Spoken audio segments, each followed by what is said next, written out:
So where shall we go today? I know. Let's go to Studland Castle and see if we can find King John.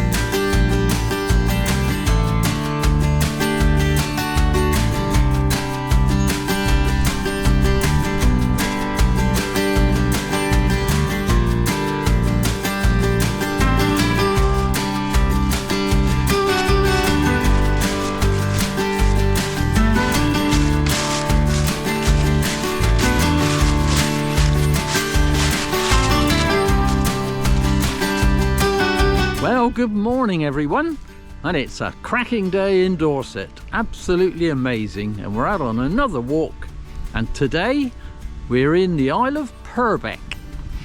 So I've got a good walk planned, should be 8 miles, knowing me, could potentially wind up being more than that because I invariably detour along the route and find interesting things to look at, but we'll see how we go.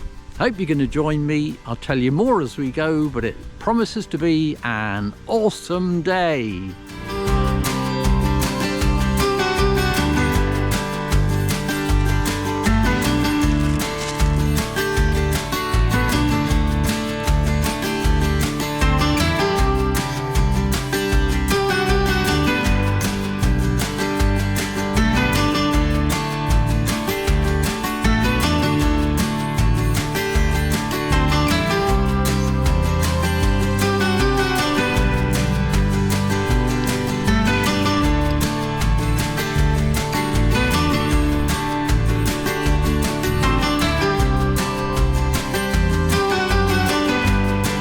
So we're starting off with a slight detour because the footpath it's actually directing us down what is the proper footpath, which means I'll come out onto the road in a minute and have to walk along beside the road.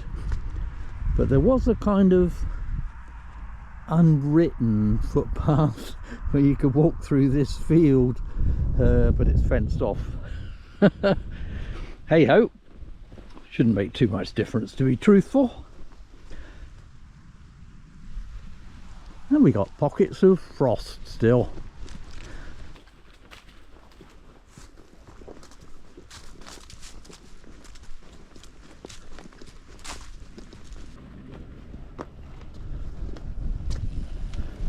Morning. Morning. Morning.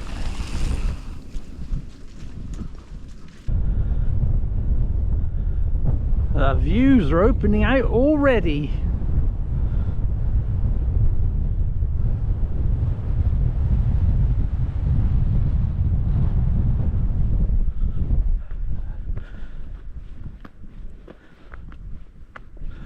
So I started the walk this morning at a small lay-by on the Corfe Castle to Studland road, and so far I've dropped down across the golf course, Purbeck golf course, once owned by Enid Blyton,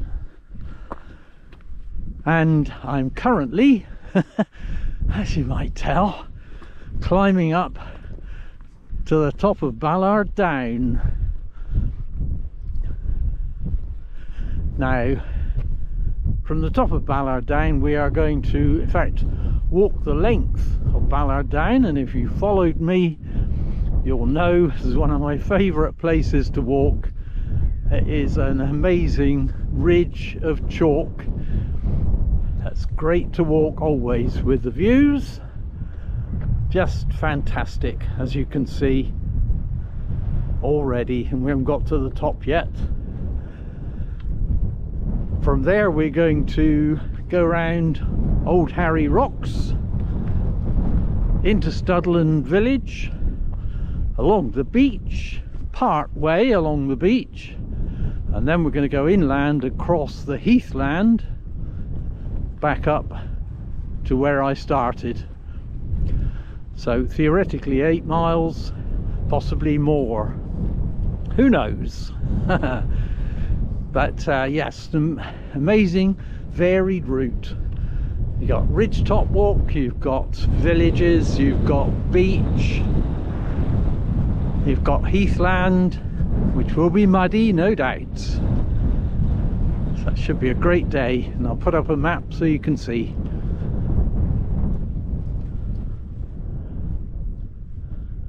So we've already reached the obelisk, well-known obelisk, well-known landmark.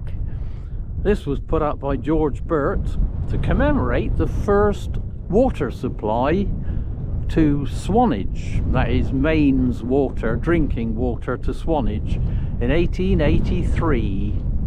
Seems a funny thing to commemorate, doesn't it, today? But in those days it was a big deal. And Swanage is down there. So I guess if you're going to put up an obelisk, it's got to go somewhere on top of a hill, and I guess this is the nearest hill to Swanage.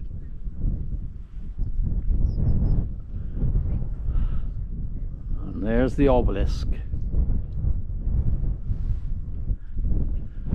So the interesting thing is that this is not as tall as it was meant to be. It had to be taken down during the Second World War because it was an aid to navigation, and when it was put back up, this stone, which is meant to be up there, was broken. So they had to put it beside it and re-erect it in its shrunken format. So it should be, what's that, about 5 or 6 feet, that stone? Probably sunk into the ground. 5 or 6 feet, so it should be 5 or 6 feet higher than it really is. Shame, I think, but still great. At least they left the stone there beside it. Now there is some confusion as to when it was re-erected, but it was post-war, obviously.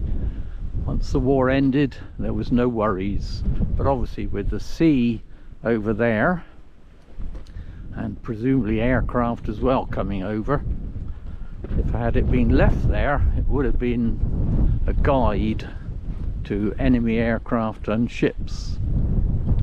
Hence why it had to come down temporarily.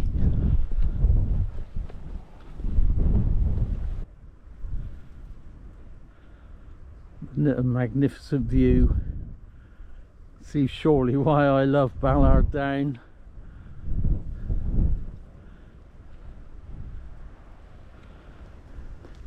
Benefit of this part is we're slightly sheltered from the wind, so I have to apologise because I suspect this wind, which is a northerly, is probably affecting the microphone, and I'll do my best to avoid problems, hopefully.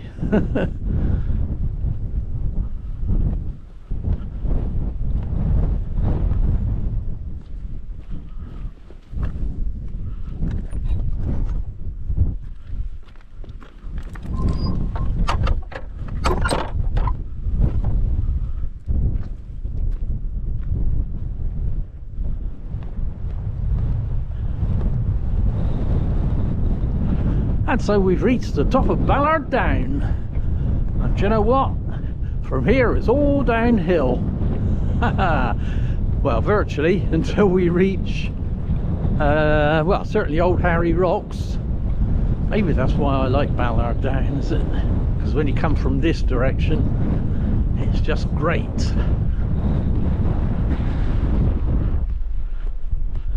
Got views over there. Sun's gone in the clouds, unfortunately, at the moment. Views over there.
And on our way, of course, we pass Rest and Be Thankful, which is a seat, stone seat, which I remember well from when I was a kid. We used to come up here,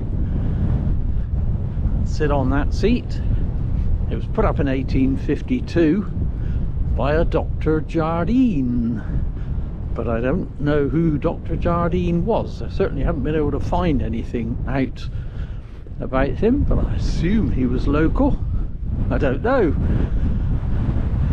but yes, it was a huge slab of one piece of stone. It's now at least two pieces, but hey, it is old, so it's entitled to be slightly worn.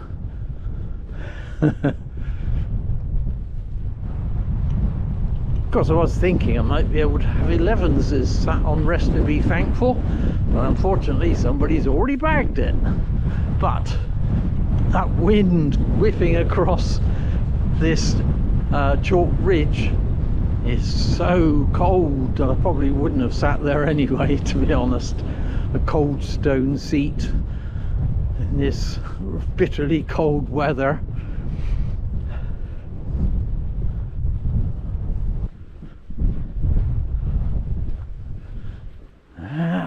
That's better, we've got a bit of brightness. That's more like it. Now you can see Ballard Down at its best.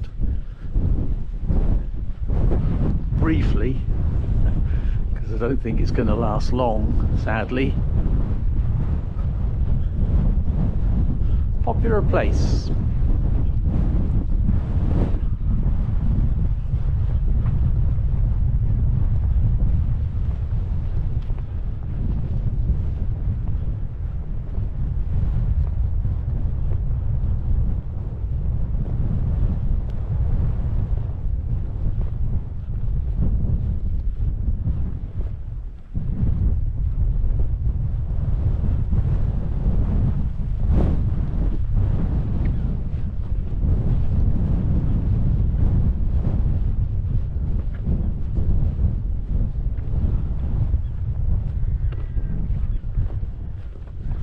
So I associate Ballard Down with skylarks, because I remember when I was a kid and we used to come over here in the summer, there were skylarks singing everywhere.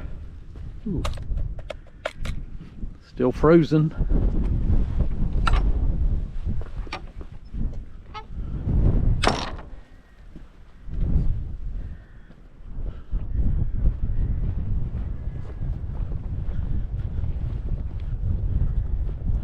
So it's a place that's special in my heart, I think, back from those days 70 years ago. Well, and ever since, of course, because it's a regular haunt of mine. Bye. Nice to have a shadow.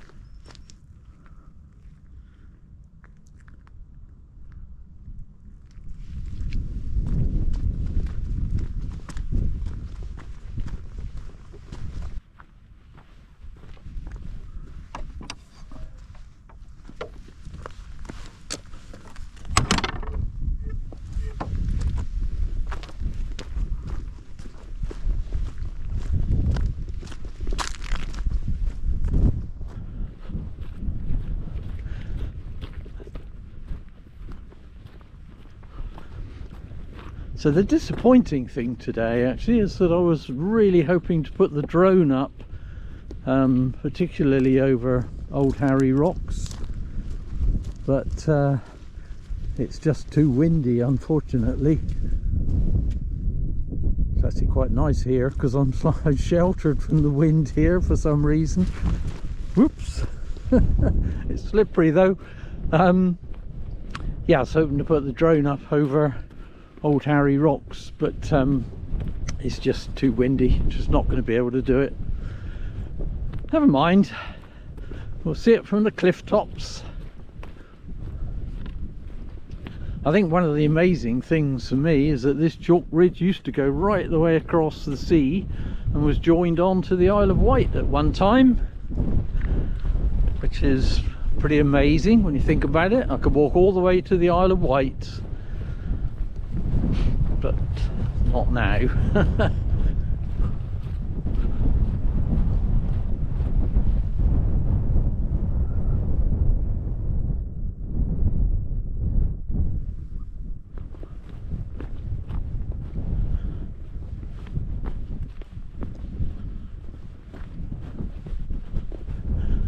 So we reached the end of the line. This is Ballard Point. Can't go any further in this direction.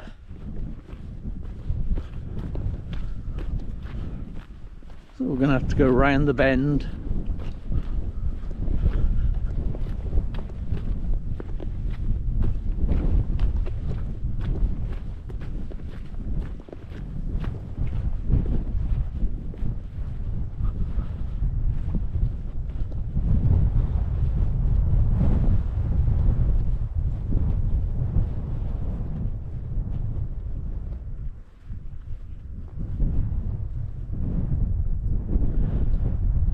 So we're heading down towards Old Harry Rocks now.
Well, the good news is the clouds have blown over. So we've got clear blue sky, or more or less. And that's good news, because that should warm me up a little bit.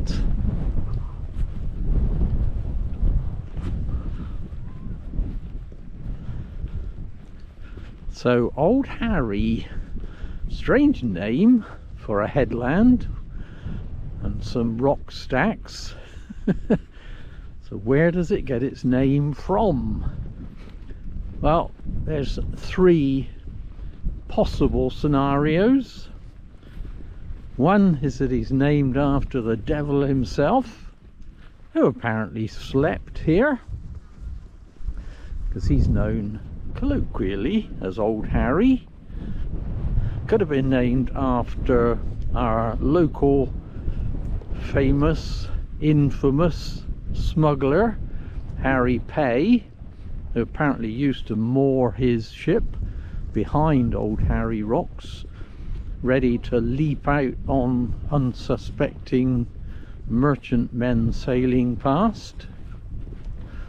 Or third possibility is it's named after a Viking known as Earl Harold, who apparently was drowned during a Viking raid to this area in the 9th century, and apparently he was supposedly turned into a pillar of salt.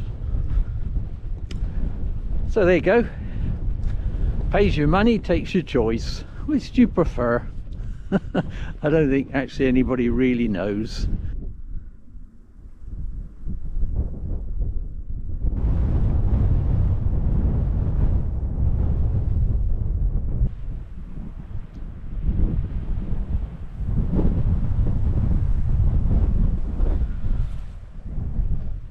I think that pinnacle is known as the haystack, I believe.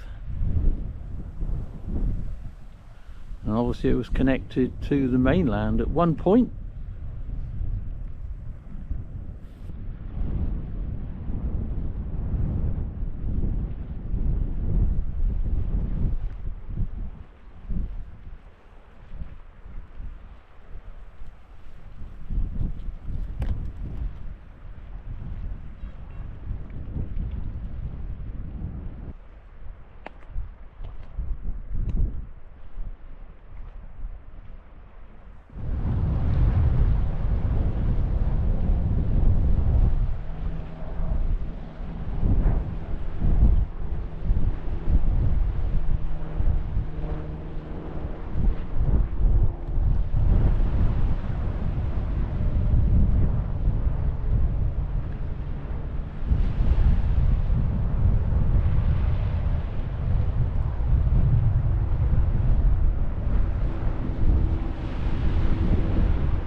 So we reach Old Harry Rocks.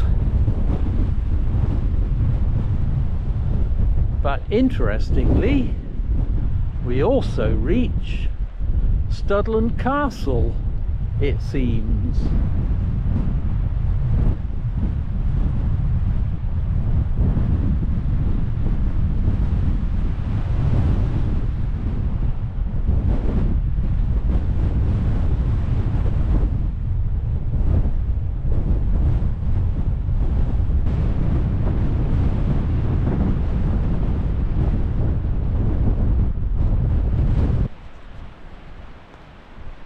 So this part of the coast, we tend to call it Old Harry Rocks, but it's actually also known as Handfast Point. Handfast coming from Old English words which mean high stronghold or rock stronghold. It's also known as the foreland, and the foreland simply means a cape or a headland. But it's the handfast bit which is interesting, the high stronghold. What's also interesting is the gap between the larger mass, which is no man's land, or that's what it's known as, no man's land, and the coast proper here, and that gap is known as St. Lucas Leap. And it's named after a greyhound who, chasing a hare, went off the edge of the cliff here and was killed on the rocks. So it kind of should be called St. Lucas Fall, I suspect, rather than St. Lucas Leap. That would be more accurate. But anyway, that's where it got its name from. And yes, the larger mass is known as no man's land now, once connected of course to the mainland. And this appears to be where Studland Castle was situated.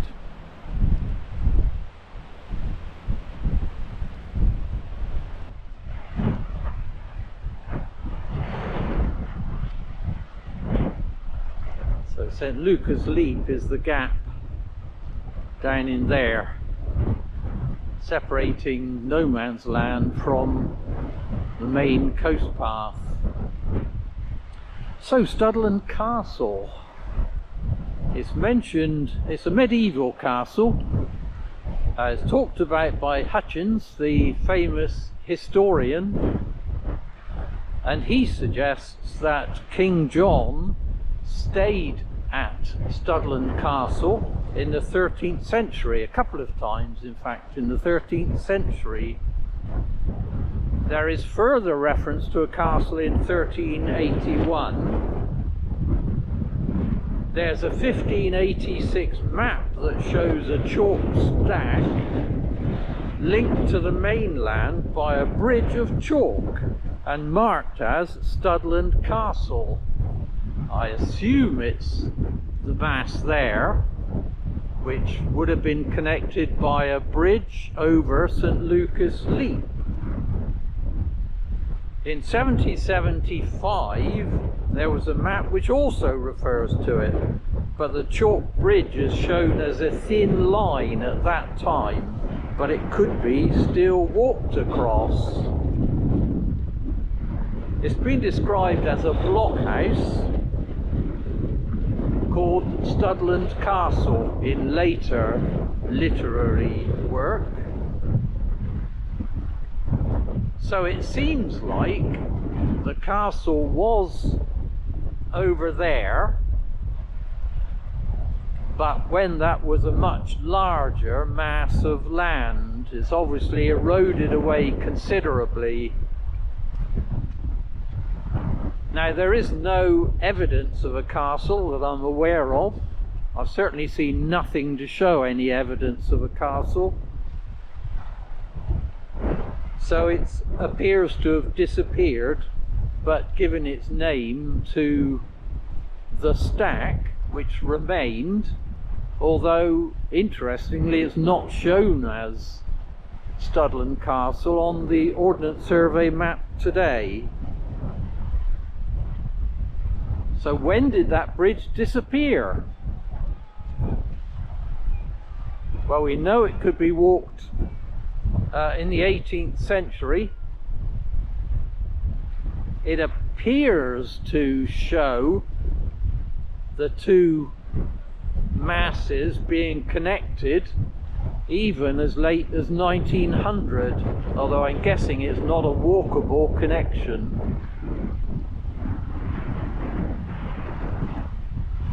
There's some kayakers down there.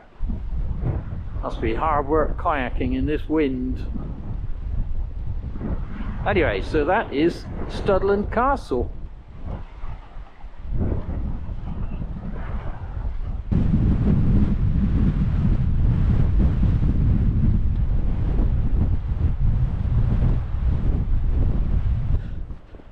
Right, I'm going to repeat all that now because I don't think you'll have heard any of it in the wind, but now I'm out of the wind. So, Studland Castle, a medieval castle mentioned by Hutchins, the famous historian, and he suggests that King John stayed there a couple of times in the 13th century. There is reference to a castle here in 1381. There's a 1586 map that shows a chalk stack linked to the mainland by a bridge of chalk, and that's marked Studland Castle. There's a 1775 map which also refers to it, but the chalk bridge at that point was only a thin line. In later books, it's described as a blockhouse called Studland Castle. Now, the castle obviously has disappeared. There is no trace, as far as I'm aware, there is no trace of any castle. But it looks like the name was retained by the headland, at least for a time, albeit it's not actually shown on Ordnance Survey maps today.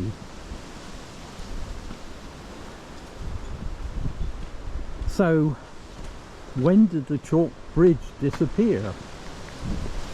When did it become inaccessible? Well, we know in the 18th century it could be walked, albeit it was a narrow link, a narrow bridge. And in fact, if we look at maps back to kind of around 1900, it still seems to show the stack being connected to the mainland. Now, of course, although it's shown on the map think the map I found it on was 1888 to 1914 map, I think it's shown as. Shows it's connected to the mainland, doesn't mean it's obviously walkable. It wouldn't have been walkable, I don't think, then, but there was some kind of connection between what is now no man's land and the main coast path where St Lucas Leap is now.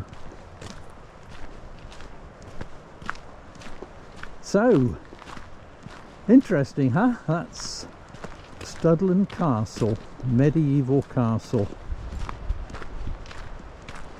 that appears to have been right at the point of Old Harry Rocks.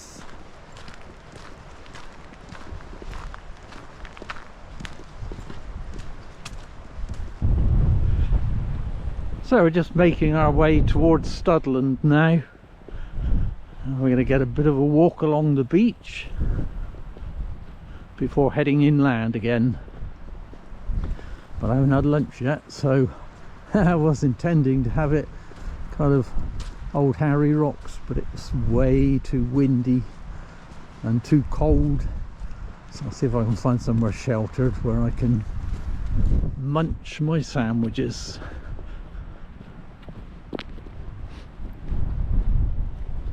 Hi, hi, hiya.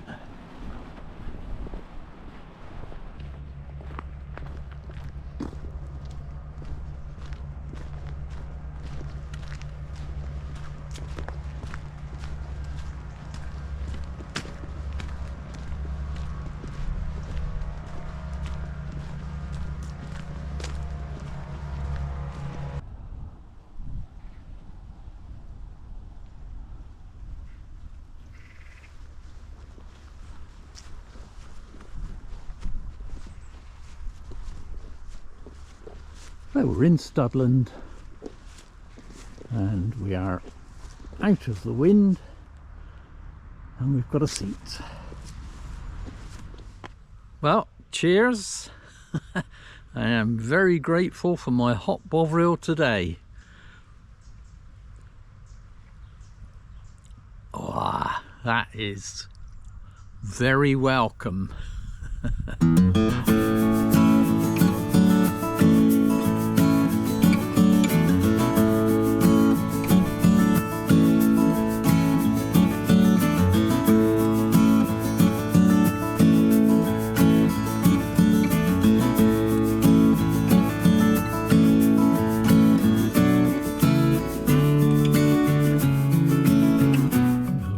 This, I've got a lunchtime friend. He stood on my boot. Oh. Hello, little fella. Are you after some bread? I'll see if I can find you a bit in a minute.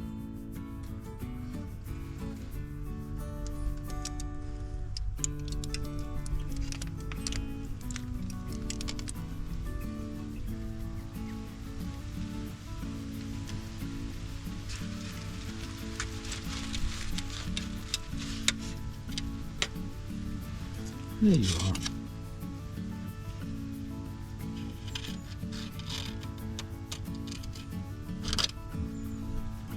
Oh, how sweet. He's come back for more.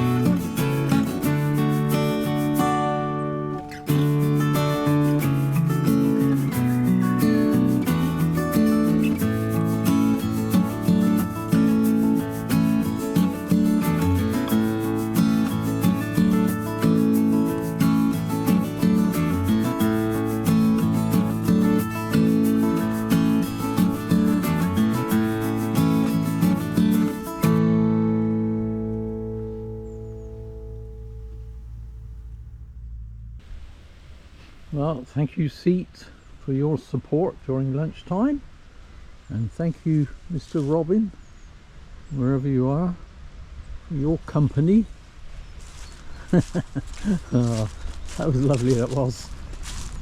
Very special when wildlife comes so close to you. Anyway, we're underway now. Just going to whiz through Studland and onto the beach. But there is something I want to look at in Studland.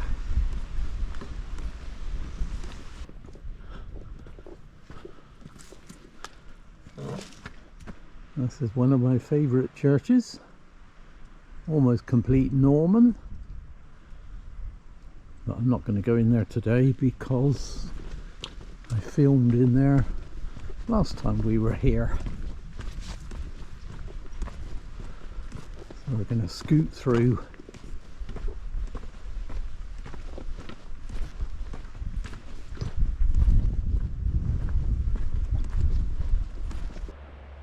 There's Harry again, right in the distance.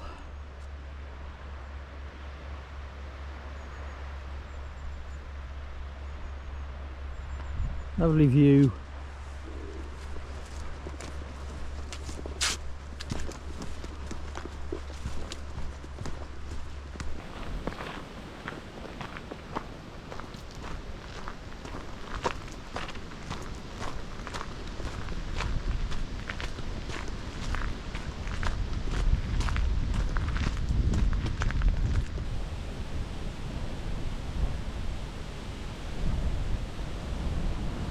So what I wanted to check out was here, the shoreline here below Middle Beach. I think this is.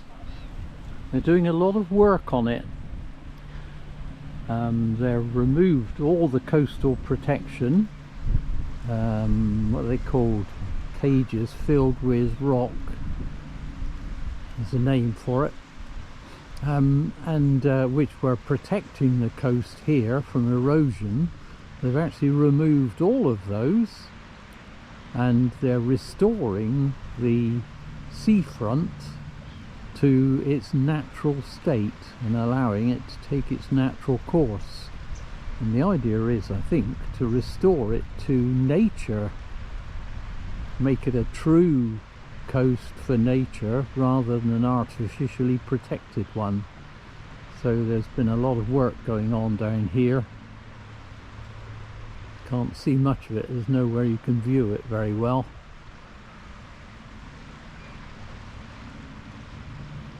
There's Fort Henry across the way, you can see in the trees.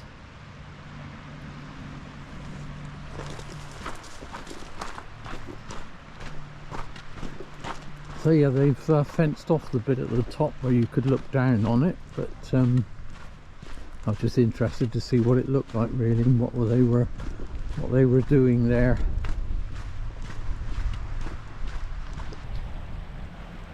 Yeah, so you can probably see it better now that we're down on the beach, where they've been clearing all the cages and that have gone that were along there. They're obviously levelling it out a bit to gradually slope the cliffs. And of course the cafe that was once there has gone as well.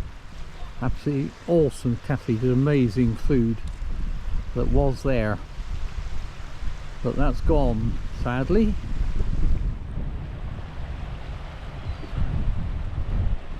Right, so we're on the beach now for a mile or so probably, before we turn inland again.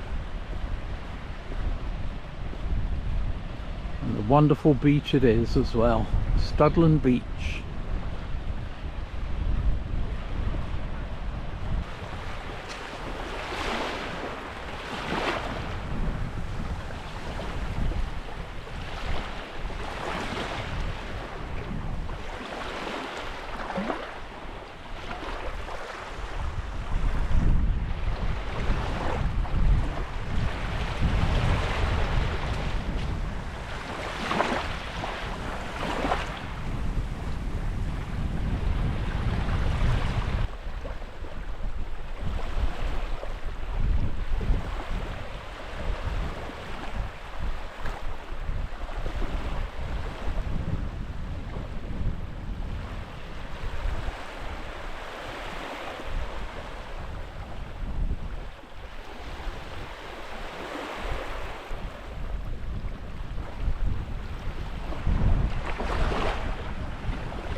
Well, it's time to leave the beach, say goodbye to old Harry and head inland.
So we're on the edge of the heathland now, currently in the woods, but we'll come out of the woods onto open heathland in a short time.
So we're out on the heath. As you can see, I've been doing some restoration work to try and restore the peat bogs, which is why this down here is very damp.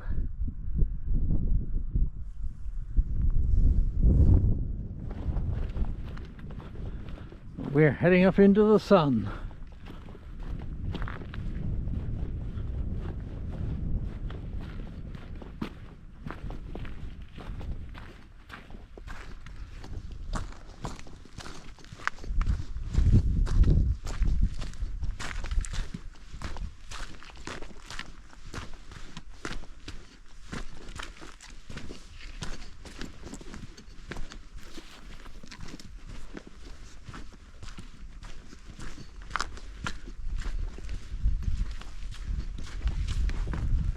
But they've renewed the boardwalks as well.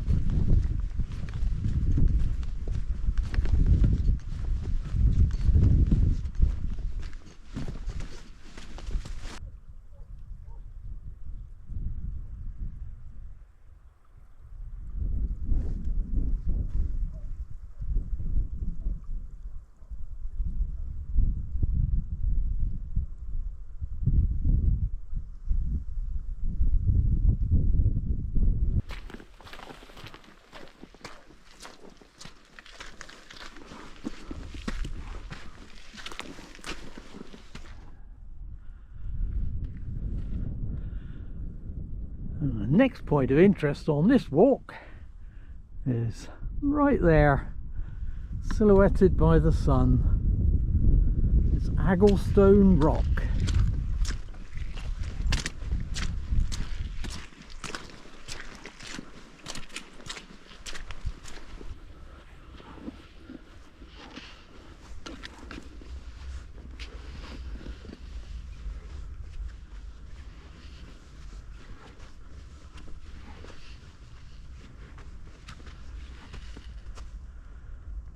And there it is, Agglestone.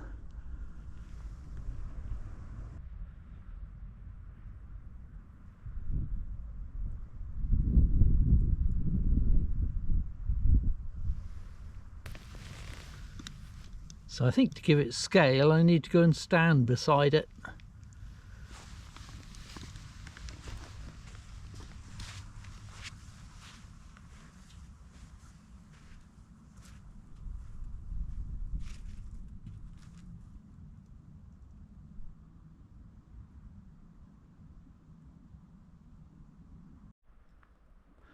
So Agglestone is actually a 500-ton chunk of ferruginous sandstone, sits at the top of Black Heath.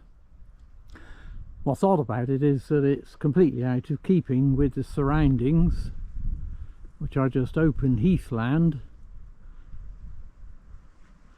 And so there are three possible scenarios.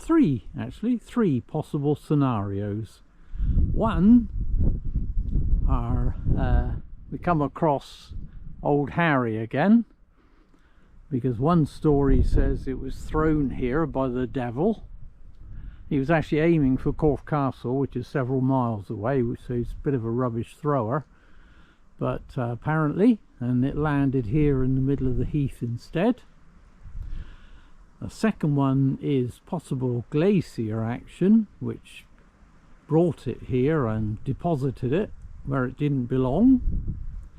The third possibility is that it's mining remains, and that there was a lot more of it here at one time, which has already been mined away. Now the interesting thing, I guess, is that we are actually looking at what was the top here. It was upright.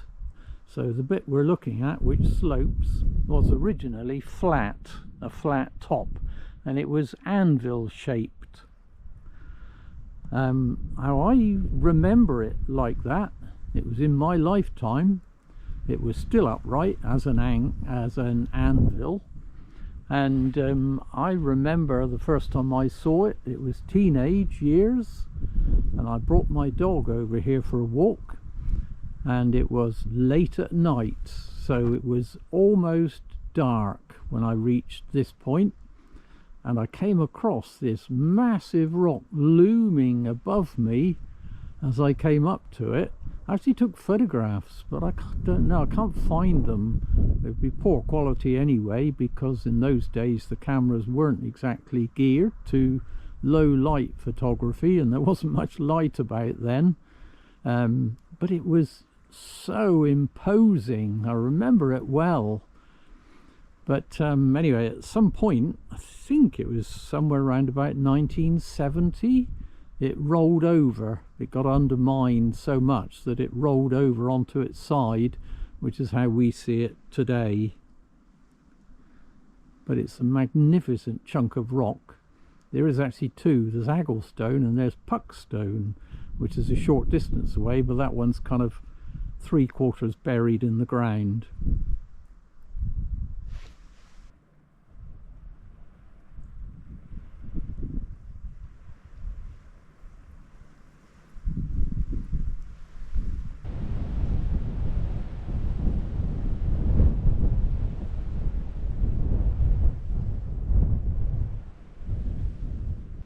And of course the views are magnificent.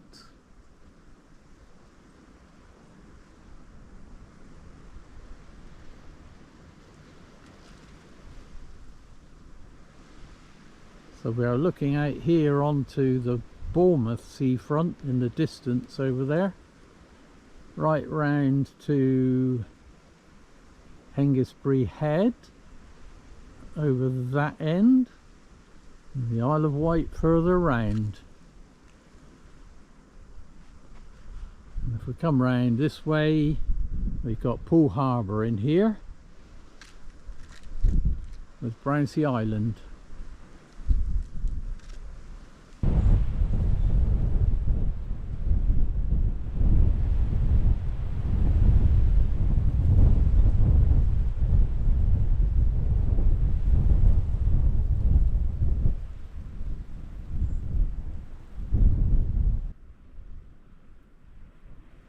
So that's Agglestone, beautiful and mysterious.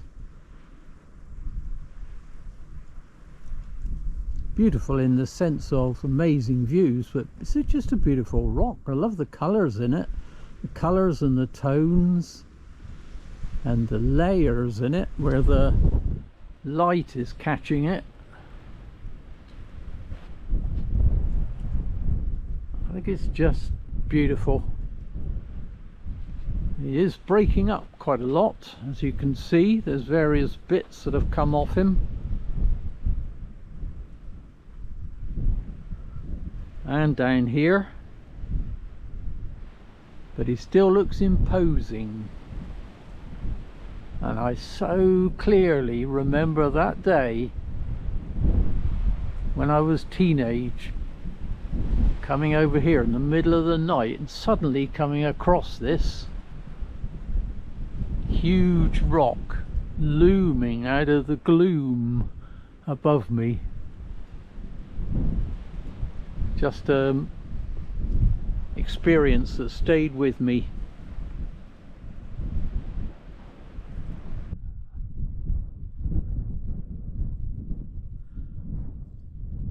So the disappointing thing, of course, is that I've kind of deliberately timed this because I knew it would be picking up the evening sun, and I was really hoping and wanting to get the drone up here, but unfortunately it is just so windy that I can't risk it really, because the drone's only got to get blown away a bit, and this boggy heathland might mean that it becomes irrecoverable, and I do not want that. But it is a shame. So the same with Old Harry really. I was hoping to film drone Old Harry and a number of places along the way, but just not been able to. Never mind, maybe I will do this walk again on a calm day, and I'll be able to put the drone up in all these places. Isn't that a magnificent view? And Agglestone standing proud on top of its little hillock, which is probably not a natural hillock. It's actually probably the ground's eroded around it, and Agglestone may well have protected its base, if you like. Just beautiful.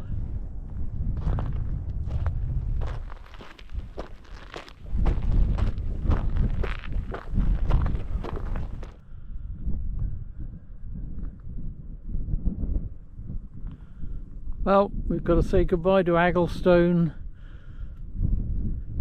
and Godlingston Heath.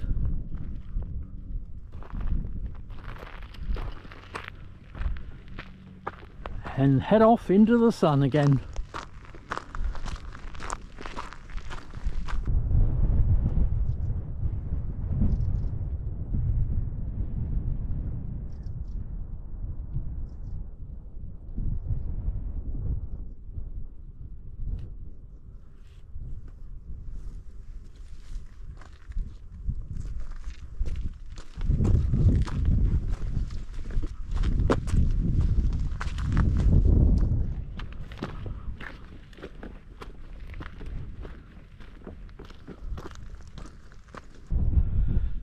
Well, we're nearly back at the beginning now, and I've done well. I think it's going to be less than 9 miles, So that's pretty good, isn't it, for me? I obviously haven't detoured very much. But it's been a great day. Absolutely thoroughly enjoyed my walk. Wasn't quite what I intended. I hadn't planned for it to be cloudy on Ballard Down, my favourite down. I hadn't planned for it to be so windy so that I couldn't put the drone up anywhere, which is a shame because I was going to drone in several places. I particularly wanted to drone over Old Harry Rocks, but there you go. I couldn't afford to. I'd have lost it out to sea somewhere in this wind because the poor old drone wouldn't have been able to compete with it.